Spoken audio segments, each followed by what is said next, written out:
All right, let's bring in Majority Leader Steve Scalise. Steve, how you doing? Good to see you. So, listen, Hey, Sean, good to be with you and Dagan. Thank you so much. This is what confuses me. So you have John Kerry out there saying, listen, the cost of renewables is going down, so we need to kneecap natural gas and coal. If that was the case, Steve, wouldn't you think you'll just let the market play out and the consumer's going to buy the cheaper energy source?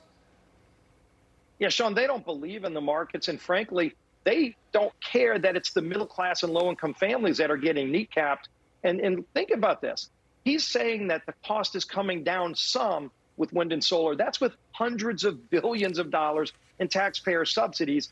And oil and natural gas, and especially natural gas for electricity, has actually allowed us in America to bring down carbon emissions. Why would he want to go and kneecap the very source of energy that's allowing America to lead the world in lower emissions when all the countries that he gets on his private jet and flies around the globe emitting all kind of carbon going to in Europe, they're not meeting the Paris Accord agreements. And so you would want to be emulating what America does because we do it cleaner than anywhere in the world. Instead, they want to wreck America's economy with these illegal regulations that are going to get thrown out in the courts. But it's crushing middle class families. And it shows the elitism. They're so out of touch with the real world. They are crushing middle class families with higher costs. And it's not going to achieve. Look, China isn't abiding by any of this. China's the world's polluter, and they're letting China off the hook. Congressman, though, part of this plan would be forcing utilities to either switch to cleaner fuels like hydrogen or switch to carbon capture systems. And that has been a love child of both the left and the right, of Democrats and Republicans. And since 2009, the Energy Department spent $1.1 billion. It was actually, I think, more than that in 11 projects. And out of that, more than $1 billion in the 11 projects, only 2 of them are still open.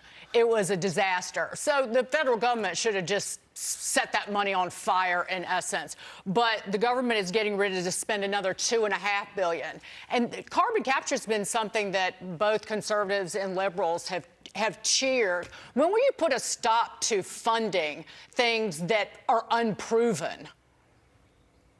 Well, and you talked about it. It's literally lighting taxpayer dollars on fire. And anybody that doesn't believe it, go Google Solyndra.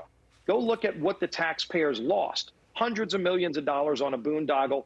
That was it was not just John Kerry's brainchild. It was Joe Biden's brainchild when he was vice president. The company went bankrupt in months, and they burned through all that taxpayer cash, and we never saw anything. Let the market dictate this. I'm an all of the above energy guy. Let's go and use all forms of energy. We need more oil. We need more natural gas. We need more nuclear power. Yes. But let wind and solar develop, but not with trillions in taxpayer subsidies. It's crushing middle class families, and it's making our country less competitive to countries like China, who are literally, they're using coal. They're building a new coal plant every week and eating our lunch economically. Yeah, it's going to drive us back to the Stone Age, Congressman. But let's talk about one of your colleagues, one of your favorite members of the House, New York Congresswoman Alexandria Ocasio-Cortez. She doesn't mind that the Green New Deal is going to cost trillions of dollars. Listen to this. The scale and the scope of what we are proposing is massive, but the scale and the scope of the climate crisis is even bigger. And if we are not proactive about very aggressively and transformationally addressing our infrastructure, our workforce, our preparation for the climate crisis, then the costs of not addressing it are going to be far greater. So, Congressman, we're $32 trillion in debt on a fast track to $52 trillion. She wants to spend trillions more on the Green New Deal. The problem I have is I think so many of her colleagues actually agree with this crazy town concept. Yeah, and by the way, there is no end to the taxpayer money that they will spend to try to go and run after this green agenda. I call it a red agenda because all of the products, the solar panels, over 90% made in China. The car batteries, everything's going to be an electric car. They want to get rid of the combustion engine. All of those car batteries are made in China. They won't even let you mine critical minerals in America. We have a bill, the Lower Energy Costs Act, that would not only allow us to produce more energy in America, it would allow us to bring those critical minerals back here so that China's not doing it. We emit like 5-6 less times the amount of carbon to make those kind of things than China does. But the left, they wake up every day and they think America's the problem. They love beating up on America. They will never acknowledge that no place in the world does it cleaner or more efficient in the world than the United States. We need to make more things here, not more in China, like these Green New Deal justice warriors want. Congressman, expect the hysteria and the panic peddling to reach an even higher, more shrill pitch, because findings in recent surveys have found that Democrats and independents are becoming less convinced that climate change is caused mostly by humans. So they're actually, fewer believe it's caused mostly or entirely by humans.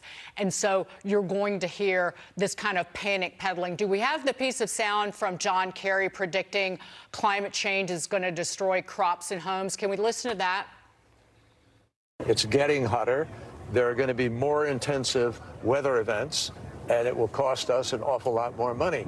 So as that happens, as people see their farms, the crops ripped away or their homes destroyed, you watch the pressure grow. Well, he's going to destroy the farms and the crops. That's the intent. Yeah, Dagan, they have so much disdain for American workers.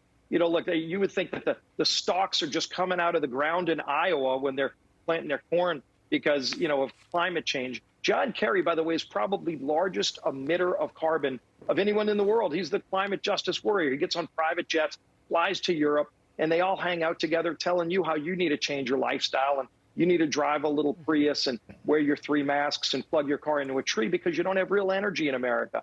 He doesn't limit himself. Maybe we could solve some of the problems if we just kept him at home, living like everybody else has to live by these rules. People are sick and tired of paying 50% more for gas, 30% more for household electricity because these so-called fake climate justice warriors are wrecking America's economy.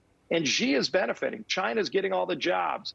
Everybody sees what's going on, and they realize that's why the polling is turning away from them, because people have realized this is lunacy. These are the same people who in the 70s said we're going into an ice age. Then remember acid rain. Every plan they have involves destruction of the planet and raising your taxes, and none of what they say ever comes true or works, but they want to keep doing more of it.